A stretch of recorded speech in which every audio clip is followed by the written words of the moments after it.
எதுக்குமா தேவையில்லாம இப்படி பேசி இப்படி இது பண்ணி 3-4 பேரும் உள்ள போயிட்டீங்க அப்படின்னு அந்த ஒரு வார்த்தை தான் கேட்டேன். அதுக்கப்புறம் நான் எதுவுமே பேசல. கார்த்தியே வந்து நிறைய டைம் சொல்லியிருக்காரு, நாங்க எங்க அக்காவை வந்து சோனாவை நான் தான் பார்த்துக்கிட்டு இருக்கேன் அப்படின்னு சொல்லி எங்ககிட்டே சொல்லியிருக்காரு. இப்ப கார்த்தி உள்ள இருக்கும்போது நீங்க வந்து குடும்ப சூழ்நிலை, சாப்பாடு, ஏன்னா 3 பெண்கள் இருக்குன்றீங்க, ஆமா. அதெல்லாம் எப்படி நீங்க சமாளிச்சீங்க நீங்க? ஆனா ஒரு ஆள் வேலைக்கு போகல, ரேஷன் அரிசி தான் நாங்க சாப்பிட்டோம். ஓப்பனா சொல்லணும்னா நாங்க எங்க அப்பாவுமே எங்களை வந்து கஷ்டப்பட்டுதான் எங்களை வளர்த்தாரு. ஆனா ரேஷன் அரிசி போட்டெல்லாம் எங்களை வளர்க்கல. எப்படி சொல்றதுன்னா நாங்க நல்லா தான் இருந்தோம். என் தம்பி எங்க அப்பாவுக்கு அடுத்து எங்க தம்பி தான் என்னையும் என் தங்கச்சியும் நல்லா பார்த்துக்கிட்டியா, நகை போட்டதுலன்னு சொல்லி எங்க வீட்டுல இருக்க பொருள் எல்லாமே ஒரு அப்பாவுக்கு சமமா அவன் மட்டும்தான் செஞ்சான். அவன் இல்லாத இடத்துல நாங்க சாப்பாட்டுக்கே கஷ்டப்பட ஆரம்பிச்சிட்டோம்னா.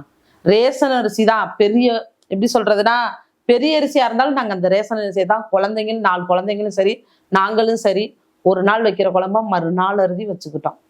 அவன் இல்லாதது இந்த அவன் உள்ள இருந்து கஷ்டப்பட்டா நாங்க வெளியில இருந்து கஷ்டப்பட்டோம். அவ்வளவுதானா.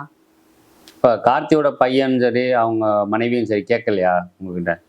ஏன் அப்படி பண்ணுனாரு? அழுதாங்க. நான் ரொம்ப நாளா மன உளைச்சல் போய் இப்படியும் ஒரு 4-5 மாசமா அவங்க சாப்பாடே சரியா சாப்பிடவே இல்லைண்ணா. இல்ல கார்த்தியோட பையன் வந்து கேட்கலையா அப்பா எங்க அப்படின்னு? தினமும் கேட்பானா. என்ன சொல்லி சமாளிப்பீங்க? எம்மா வந்துருவோம், அவங்க அப்பா ஷூட்டிங் போயிருக்கான், யாரு உங்க அப்பா எங்கடா அப்படின்னு சொல்லி யாரு கேட்டாலுமே, ஸ்கூல்ல யாரு கேட்டாலுமே எங்க அப்பா ஷூட்டிங் போயிருக்கு அப்படின்னு மட்டும்தானே சொல்லுவான். ஜெயிலுக்குள்ள போயிருக்கதே அவனுக்கே தெரியாது, இன்னமும் தெரியாது. இப்ப நீங்க சிறைக்கு கூட்டி போய் காட்டுவீங்களா? கூப்பிட்டே போக மாட்டதில்ல. இந்த 1.5 வருஷத்துல ஒரு நாள் கூட அவனை ஒரே ஒரு தடவை ஜெயிலுக்கு, விருதுநகர் ஜெயிலுக்கு கூப்பிட்டு போனோம். கூப்பிட்டு போயிட்டு என்ன சொல்றேன்னா அங்கதானே ஒரு ஆச்சரியமே இருக்கு, என் மயனை பார்க்கணும் கூட்டு வா அப்படின்னு சொல்லிட்டான். சரின்னு சொல்லிட்டு விருதுநகருக்கு நாங்க அவனை கூப்பிட்டு போனேனா. கூப்பிட்டு போனோடனே அந்த போலீஸ்காரங்களாம் கார்த்தி தானே அப்படின்னு சொல்லிட்டு பையனை 5 நிமிஷம் தூக்கிக்கிறட்டும் அப்படின்னு சொல்லிட்டு தூக்க சொல்லிட்டாங்கண்ணா. ஒரு 5 நிமிஷம் பிள்ளைய தூக்கி வச்சிருந்தான். அதுல ஒரு ஜெயிலர் வந்து பையனை இறக்கி விடுறா போடா அப்படின்னு சொல்லி திட்டிவிட்டாங்க. திட்டி விட்டனே அப்ப அதுக்கு முன்னாடிலாம் உள்ள போறதுக்கு முன்னாடியே அத்தை பசிக்குதுன்னு சொன்னவன் வெளில வந்தோடனே நானும் என் தங்கச்சியும் அவனுக்கு சில்லி பிடிக்குன்னு சொல்லி சில்லி பிரியாணி வாங்கி கொடுத்தோம். எங்க அப்பாவே எல்லாம் திட்டுறாங்க போலீஸ்காரங்க, நான் இதெல்லாம் சாப்பிடணுமா அப்படின்னு இன்னமும் சொல்லுவானா. வீட்டுல ஏதாவது சிக்கன் எடுத்தாவே சிக்கன் இதை சாப்பிட்டா எங்க அப்பா சிக்கன் சாப்பிட்டுருக்குமா அப்படின்னு கேட்டவன் அவன். இப்பயும் கேக்குற அப்படியா? இப்ப அவங்க அப்பா வந்துட்டார்லனே, இப்ப கேக்குறது இல்ல. அதுக்கு முன்னாடி சிக்கன் பொரிச்சாவே எங்க அப்பா சிக்கன் சாப்பிட்டுருக்குமா அத்தை அப்படின்னு சொல்லி கேட்பானா.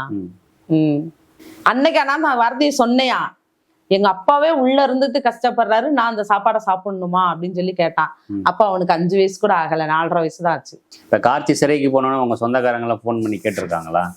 சொந்தக்காரங்கன்னா வந்து எல்லாருமே எங்க கிட்ட பேசாத ஆளே கிடையாதுண்ணா. நான் எப்படி சொல்றது, லவ் மேரேஜ் முடிச்சப்ப யாரும் என் கூட பேசல. அதுக்கப்புறம் என் தம்பி நகை எல்லாம் போட்டதுக்கு அப்புறம் சொந்தக்காரங்க நான் ஏன்னா ஜாதி விட்டு ஜாதி கல்யாணம் பண்ணதுனால யாரும் பேச மாட்டேட்டாங்க. அப்புறம் பண நகையை பார்த்துட்டு எல்லாரும் வந்தாங்க. என் தம்பி உள்ள போனோடனே அப்படியே சடனா எல்லாருமே இன்னமும் யாரும் பேசுறதில்ல. சொந்த எப்படி சொல்றதுன்னா கூட பிறந்தவங்க ஊர்ல மதுரையில இன்னும் 3 பேர் இருக்காங்க. அவங்க கூட எனக்கு போன் போட்டு தயவு செய்து உன் நம்பரை பிளாக் பண்ண போறேன், கூட பிறந்த அண்ணே பிளாக் பண்ண போறேன், எனக்கு போன் போட்டுறாத அப்படின்னு சொல்லிட்டு போன் வச்சவன் தான். பேசி 1.5 வருஷம் ஆச்சு. இப்ப வரைக்கும் யாருமே போன் போடல, பேசவும் இல்லை. இப்ப உங்க கணவர் என்ன மாதிரி கஷ்டப்பட்டாரு? எங்க வீட்டுக்கார அந்த 2 லட்சம் ரூபாயை இழந்துட்டு மன உளைச்சலுக்கு போய் இந்த வீட்டுல இருந்தா எனக்கு 5 தினமும் கஷ்டமா இருக்கு, நான் கோயம்புத்தூருக்கு வேலை செய்ய போறேன்னு கோயம்புத்தூர்ல போயிட்டு 3 மாசத்தோட 4 மாசத்தோட வருவாங்கண்ணா. அவ்வளவுதான். இப்ப நீங்க சிறைக்கு போகும்போது உங்க பசங்களை எங்க வீட்டுல விட்டுட்டு போவீங்களா இல்ல கூடயே கூட்டிட்டு போவீங்களா? சிறைக்கு வந்து நான் ஒரு நாள் கூட பிள்ளைங்களை கூட்டு போனதே இல்லை. தம்பி பொண்டாட்டிட்டு தான் விட்டு போவேன், அவங்கதான் பாத்துக்குவாங்க. போயிட்டு எத்தனை மணிக்கா திரும்பி வருவீங்க பாத்துட்டு? இப்ப நான் 11 மணி ஷிஃப்ட் 15 இங்க இருந்து 7 மணிக்கே கிளம்பி போயிருவேன். 7 மணிக்கு கிளம்பி போயிட்டு வர பஸ்ல தான் வந்தேன்னா சாயங்காலம் ஆயிரும். நான் ஒரு ஆள் தான் போயிட்டு வருவேன்.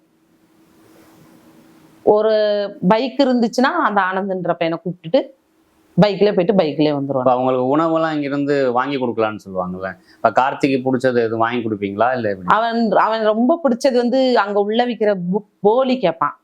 போலியும் அல்வா மட்டும் ரொம்ப ரொம்ப பிடிக்கும். அது கொஞ்சம் நிறைய வாங்கிட்டு போய் கொடுப்பானா.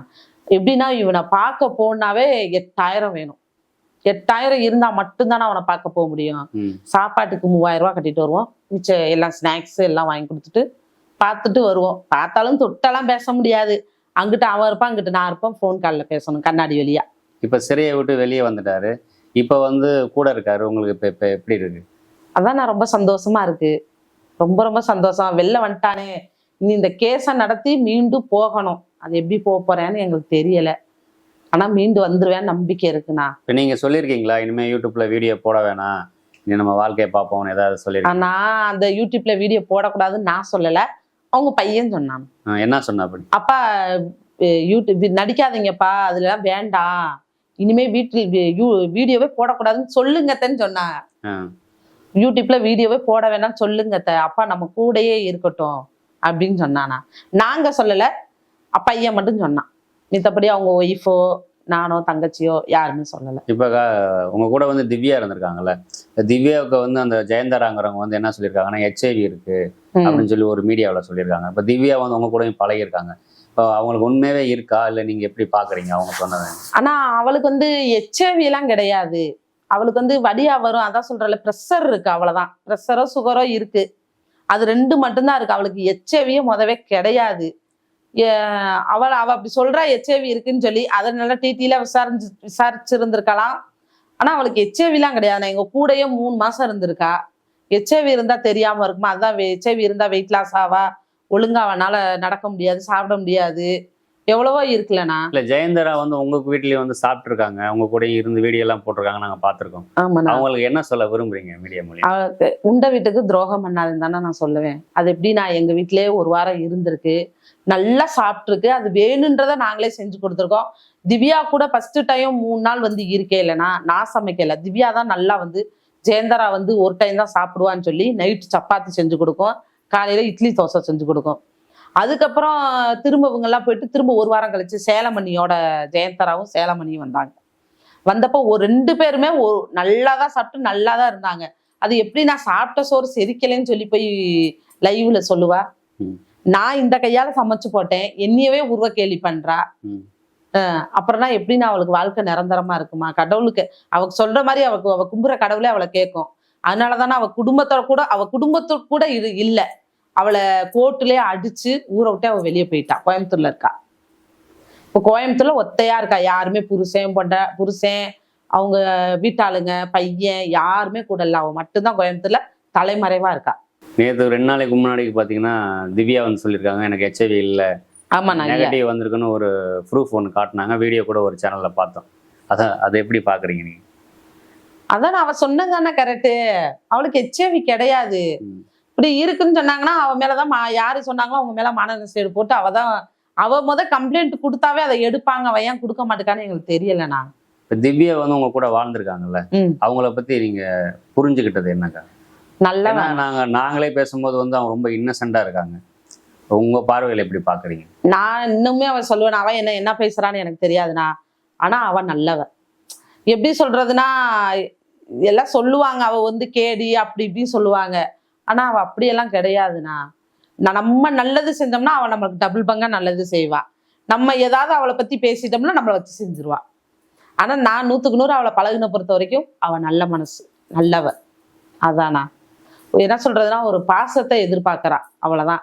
அந்த பாசத்தை கொடுக்குறவங்ககிட்ட அவ அந்த பாசமா நடந்துக்குவா. இப்போ கார்த்தி வெளியே வந்ததுக்கு அப்புறம் வீடியோ எல்லாம் போடுறாங்கல்ல, அப்போதானே கமெண்ட்ஸ் எல்லாம் எல்லாமே வந்து ரொம்ப வல்கரா போடுறாங்க. திவ்யாவுக்கும் அதே தான். ஆமா. இந்த கமெண்ட்ஸ் போடுறவங்களுக்கு உங்களுடைய பதில் என்ன? பேட் கமெண்ட் போடுறவங்க போட்டுக்கிட்டே தான் இருப்பாங்க. அவங்கள போய் என்னத்த சொல்லி திருத்த முடியும்? ஒரு லைவ்ல என் நம்பரை கொடுத்துட்டான், ஒரு நம்பரை. அந்த நம்பர்ல அன்தினமும் ஒரு நாளைக்கு 100 காலாவது வந்துடும். 50 கால் திட்டுவாங்க, 50 கால். பெண்கள்லாம் வந்து நல்ல விதமா தான் பேசுறாங்க.